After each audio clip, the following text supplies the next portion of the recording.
అందరికీ నమస్కారం. బంగాళాఖాతంలో అల్పపీడనం, భారీ వర్షాలు. ఫ్రెండ్స్, ఇప్పుడిప్పుడే వచ్చిన వెదర్ రిపోర్ట్ అయితే గనక ఒకసారి తెలుసుకుందాం.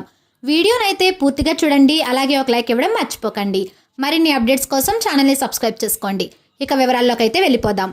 బంగాళాఖాతంలో వరుసగా అల్పపీడనాలు ఏర్పడనున్నట్లు తెలిపింది. ఈ నెల 17వ తేదీన నైరుతి బంగాళాఖాతంలో అల్పపీడనం ఏర్పడుతుందని వెల్లడించింది. దీనికి తోడు తూర్పు పడమర ద్రోణి ఒకటి విస్తరిస్తుందని, అప్పటి నుంచి రాష్ట్రంలో వానలు జోరందుకుంటాయని, 18వ తేదీ నుంచి కోస్తా రాయలసీమలో భారీ వర్షాలు పడతాయని అంచనా వేసింది. రాష్ట్రంలోని పలు జిల్లాల్లో నేడు వర్షాలు పడతాయని ఏపీ విపత్తుల నిర్వహణ సంస్థ అంచనా వేసింది. నంద్యాల జిల్లాలో తేలికపాటి నుంచి ఓ మోస్తరు వర్షాలు పడతాయంది. ఉమ్మడి శ్రీకాకుళం, విజయనగరం, విశాఖ, తూర్పుగోదావరి, పశ్చిమ గోదావరి, కృష్ణా, గుంటూరు, ప్రకాశం తదితర జిల్లాల్లో జల్లులు పడే ఛాన్స్ ఉందని వెల్లడించింది. తెలంగాణకు హైదరాబాద్ వాతావరణ కేంద్రం అధికారులు రెయిన్ అలర్ట్ జారీ చేశారు. రుతుపవన ద్రోణి ప్రభావంతో రాష్ట్రంలో ఈ నెల 19 వరకు వర్షాలు కురుస్తాయన్నారు.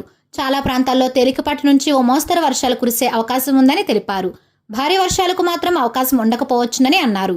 నేడు ప్రధానంగా కొమరంభీం, ఆసిఫాబాద్, మంచిర్యాల, జయశంకర్ భూపాలపల్లి, సూర్యాపేట, ములుగు, భద్రాద్రి కొత్తగూడెం, ఖమ్మం జిల్లాల్లోని అనేక ప్రాంతాల్లో వర్షాలు కురుస్తాయన్నారు. ఉరుములు, మెరుపులతో కూడిన తేలికపాటి వర్షాలు పడే ఛాన్స్ ఉందని చెప్పారు. ఈ మేరకు ఆయా జిల్లాలకు ఎల్లో అలర్ట్ జారీ చేశారు.